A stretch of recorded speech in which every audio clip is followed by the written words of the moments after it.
Lastimosamente, una de las cosas que muy poco ha evolucionado es la educación. Si nosotros vemos una foto de un aula de clase hace 100 años y la vemos hoy en día, vemos exactamente lo mismo. Un profesor adelante, los niños bien ubicados en filitas y con su cuaderno ¿cómo se llama?, en el pupitre. Eso ha evolucionado muy poco. Pero sin embargo, industrias como esta, ¿y por qué pongo ese ejemplo? Porque industrias como esta también hacen que la educación evolucione. ¿Y cómo evoluciona la educación? Porque las personas, al ser mejor pagadas, pueden optar a una mejor educación. Y también si la persona que colabora en las empresas tiene el perfil para seguir avanzando, las empresas que pagan bien apoyan a que esas personas se puedan capacitar y puedan crecer como profesionales. Ha pasado en la industria minera, es muy común, porque como las cosas van evolucionando tan rápidamente, hay que mandar a capacitar a las personas. Incluso un soldador normal no puede trabajar como lo hacía anteriormente en un taller de chapistería, no lo puede hacer exactamente igual en la minería. Tiene que evolucionar y a ese soldador hay que capacitarlo. Y lo digo porque tengo una historia de un soldador que trabajaba ahí, que ganaba $1,800 base, y con todo lo que se hacía durante el mes podía incluso ganar hasta $3,000, $4,000 a veces. Eso significa que era un salario digno. Ese mismo soldador, con toda la experiencia que tiene, afuera no le pagan más de $900. Y eso es una empresa transnacional grande, porque también en un taller de chapistería no le puede pagar $900. Entonces, a eso es lo que voy. Si usted es una persona que adversa a la minería, pero tiene una profesión que no es minero, también puede entrar a la minería. Y aquí tenemos una experta, que es Marta, que nos puede decir que es la reclutadora realmente de personal, que puede decir cómo evoluciona esa persona. Y si tú quieres crecer dentro de una industria, depende de ti, no depende de la empresa. Así Correcto. que, ¿alguna anécdota de alguna persona que tú hayas visto evolucionar durante este tiempo, que entró de una forma y terminó de otra?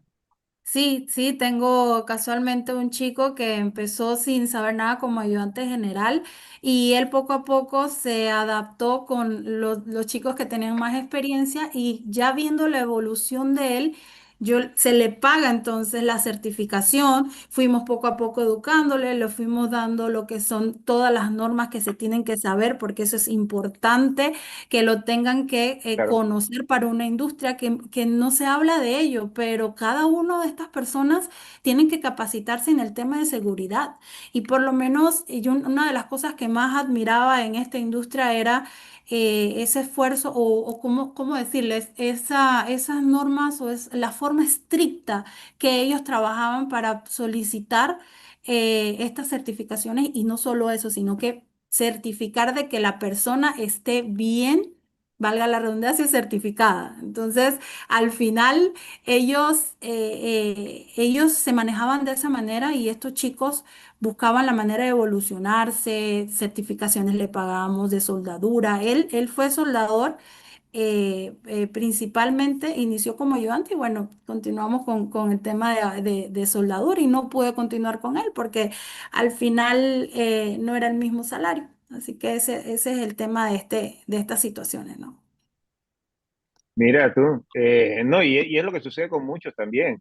Se me olvida el nombre, yo soy muy malo para los nombres, pero de la señora que maneja la grúa más grande del mundo, que está aquí en Panamá también. Su historia es muy interesante, cómo comenzó. Porque también otra cosa que tiene que entender el panameño: nadie le va a ir a tocar la puerta de la casa para ofrecerle un trabajo. O sea, eso no sucede, eso solamente lo sueña. Usted tiene que pararse de la hamaca, tiene que pararse de la cama e ir a buscar. Y las oportunidades están, solamente que no van a llegar a tocarle la puerta de su casa. Porque algunos decían, no, pero si la mina está aquí, a mí no me han ofrecido nada, yo no he ganado nada, pero usted ha ido a llenar papeles, usted ha ido a preguntar, no, pero es que está al lado de mi casa y yo debería estar ganando por eso. Pero ¿cómo vas a estar ganando? O sea, de gratis, no. Y hay muchos que se quedan esperando la oportunidad acostada en una hamaca y eso no va a suceder. Entonces, hoy en día que tenemos este problema de desempleo y tenemos esta pandemia de desempleo, hay que pararse a buscar ese trabajo, hay que salir todos los días o a inventarse algo, o sea, porque no podemos estar realmente esperando que nos lleguen. Y cuando nos llegan este tipo de empresas, tenemos que aprovecharlas. ¿Qué otra cosa más tú pudiste ver dentro del que estaban sucediendo? O sea, la parte positiva y comparado con lo que está pasando hoy en día, especialmente en la comunidad, tú que conoces muchas áreas. Sí, mira, casualmente de ese tema yo lo que me fijo en el reclutamiento es muy importante, ver la actitud de la persona y las ganas de seguir adelante. O sea, a veces tú puedes tener todas las certificaciones, todos los diplomas, pero si no tienes esa actitud y esas ganas, eso es un poquito difícil, ¿no? Y bueno, con referencia a la comunidad y todo esto que hemos visto ha sido muy triste porque ellos tenían esa gran opción y esas ganas de salir adelante. Y hoy en día sin progreso no es lo mismo. Entonces, ojalá, de verdad, yo le pido mucho al presidente y a Dios y a todos que nos unamos para hacer algo bueno por nuestro Panamá, porque al final cada uno de ellos y cada uno de nosotros somos panameños. O sea, yo siempre lo he dicho, no tienen nada de malo, ellos pueden ser mineros, pero son panameños, somos seres humanos y ellos también tienen el derecho de seguir adelante, de trabajar y lo están haciendo como cada una de las personas que están trabajando y luchando. Ellos no tienen la culpa, ninguno de nosotros tenemos la culpa de esta situación. Al final no somos perfectos, somos imperfectos, tratando de hacerlo lo mejor, ¿no? Entonces, buscar esa manera, ¿no? Claro, no, y menciona el nombre del señor presidente, o sea, Raúl Mulino. Cada vez que mencionamos esto le llega. Ahí, para los que no saben cómo trabajan los estamentos de comunicación del Estado, es que ellos monitorean todos los programas. Y cada vez que hay algo que mencione algún ministro o algún presidente, ellos cortan ese pedacito y se lo hacen llegar en un resumen, porque claro, el señor presidente no va a leer todo, pero sí las cosas importantes. Así que menciona el nombre y mándale un mensaje directamente al señor presidente. ¿Qué le dirías si lo tuvieras al frente? Señor José Raúl Molino, de verdad, yo primeramente le puedo decir de mi parte que estoy agradecida por manejar este país, por buscar la mejor manera que podemos hacer para salir en este tipo de situaciones. Le pido, por favor, de que busque la manera de que podamos mejorar como personas y como país en empleo, que podamos mejorar para una buena evolución de Panamá, que tengamos ese punto de equilibrio que es para nosotros muy importante, ¿sí? Que salgamos adelante todos de la mejor manera y bueno, como le digo, nadie es perfecto y yo sé que sí podemos todos juntos y unidos sacar adelante esta situación que estamos viviendo, por lo menos en el área minera y los proveedores y la economía, ¿no? Y que abra la mina. Que abra la mina. Y que abra la mina, que abra la mina. Sí se puede, sí se puede. Nada, en realidad ir manejándolo poco a poco y buscar esa manera de que al final tengamos, yo con mi palabra equilibrio, pero para mí es muy importante tener ese equilibrio, buscar esa manera de supervisar todo lo que se está haciendo dentro de Mina y que mejore para Panamá, que ayude a los panameños, que ayude a cada una de las personas que estamos. Entonces, sí se puede ir poco a poco y bueno, y agradecer siempre porque eso es importante para todo, agradecer por lo mucho o poco que tengamos. Exactamente. Y bueno, ya sabe, señor presidente, un mensaje de parte de Marta Montenegro, en donde también, bueno, lo felicita por cómo está llevando el país, porque sí hay muchas cosas que no se hacían y que alguien tenía que hacerlas. Le guste o no, hay gente que no le gusta cómo habla, hay gente que no le gusta cómo toma las decisiones, pero sin embargo, es porque estábamos acostumbrados a gobiernos que no tomaban decisiones, o sea, estábamos acostumbrados a gobiernos inexistentes que realmente dejaban que en la calle se tomaran las decisiones. O sea, no la tomaba el Ejecutivo, no la tomaba el Legislativo, no la tomaba el Judicial, se tomaban en las calles. Y producto de eso fue el 2023. Las decisiones se tomaron porque un grupo de personas salió a cerrar calles. Y ese grupo de personas que estaba muy bien organizada hizo que otras personas más salieran a protestar sin saber por qué estaban protestando. Porque otra de las cosas que hay que mencionar y hay que decirlo, los líderes de estos grupos que estaban en contra del proyecto de Cobre Panamá no conocen el proyecto, no han ido al proyecto, no se leyeron el contrato ni tampoco el fallo. Entonces repiten por repetir porque ellos tienen su agenda política muy bien marcada. Incluso estamos viendo, y otra cosa que yo también estaba hablando en el Consejo Nacional de Empresas Privadas, donde tengo la oportunidad de ir por ser presidente de la Cámara Minera, en donde, hablando con otros gremios, o sea, y la conversación que se tenía es que nunca había visto que una campaña política comenzara tan lejos de las elecciones. Porque esta gente está haciendo una campaña política, o sea, ya incluso lo estamos viendo que se están reuniendo entre ellos, e incluso en lo que se matan entre ellos en las redes sociales, los vimos todos sentados en una mesa firmando cuando fue el tema del el documento este con Estados Unidos. Entonces ahí ya sí son amiguitos.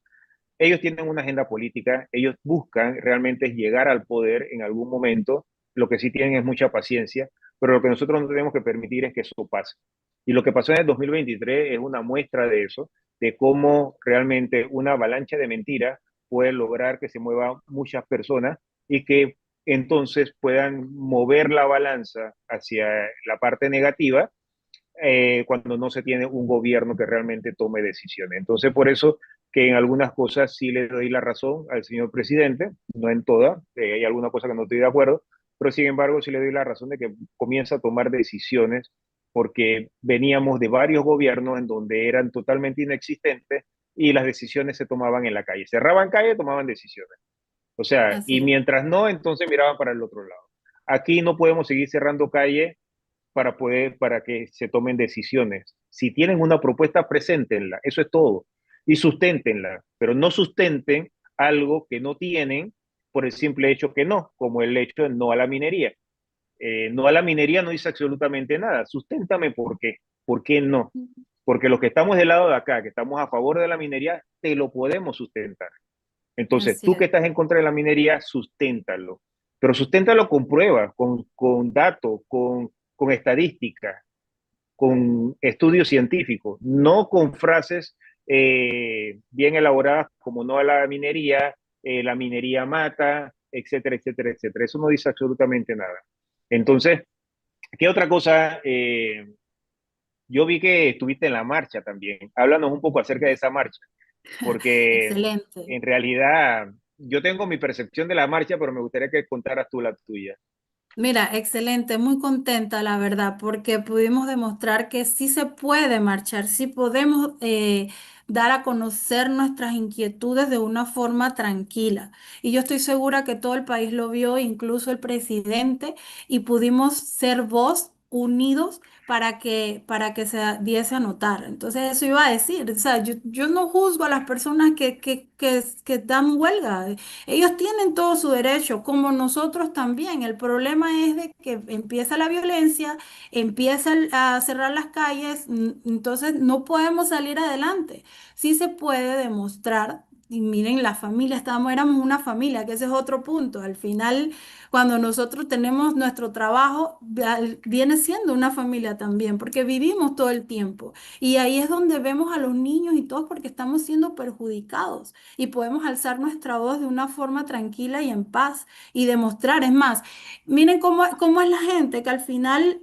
Tantas páginas, tanta información que ha tirado Cobre Panamá, los mismos trabajadores, nosotros como empresa, pero no quieren escuchar. O sea, se cierran por completo de la información real. Entonces, tampoco se puede así.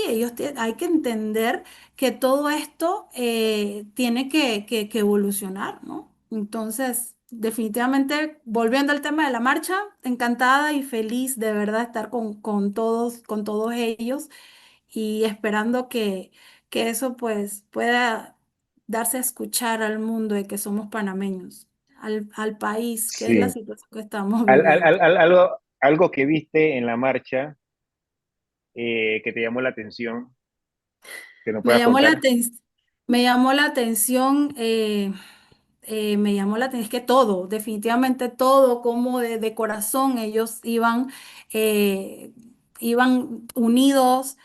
En realidad hubo un problema ahí con otra marcha y me gustó que ellos simplemente siguieron, todos seguimos sin ningún tema. Entonces ahí es donde demostramos que somos personas capaces de poder marchar sin violencia, sin temas de hacer problemas. Entonces eso me gustó mucho y la unión que hubo entre todos, la organización que todo fue y la cantidad de personas, o sea, es que todo, para mí todo fue muy bonito. No, sí, en realidad, como te dije, yo tengo mi propia percepción de la marcha. En primer lugar, coincido contigo, era una familia, era la familia minera, porque ahí la familia minera, cuando hablamos de familia, no solamente es el minero, no solamente el ingeniero en mina, o sea, ahí estaban los proveedores de todas las clases, o sea, como tu empresa, habían otros que brindaban servicios de transporte, había una que le brindaba también el tema del, de todo la venta de bolsas plásticas, o sea, todos esos son mineros realmente. Estaban los de comunicación también, estaban presentes. Pudimos conocer a todas estas personas que salen en las redes sociales, que a veces nos conocemos por las redes sociales, pero no nos conocemos físicamente. Estuvimos ahí, nos pudimos conocer, pudimos saludarnos ya físicamente.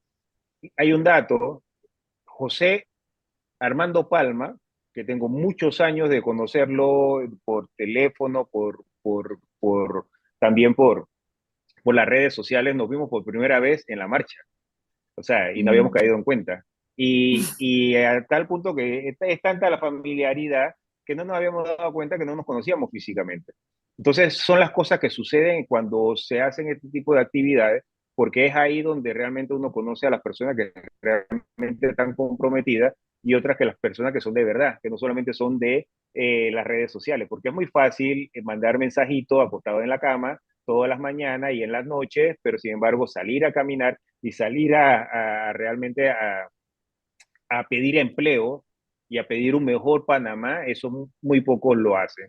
Por otra parte, también estaban los comunitarios, estaba la gente de las comunidades, habían de todas las comunidades alrededor del proyecto y también fuera del proyecto, porque la gente de Penonomé, no sé si tú te diste cuenta cuando pasaba la gente en carro y pitaba y nos apoyaba, eso Mm. también fue muy bonito porque no nos gritaban cosas malas, sino que eran cosas positivas y eran personas que no estaban en la marcha, pero sí nos acompañaban.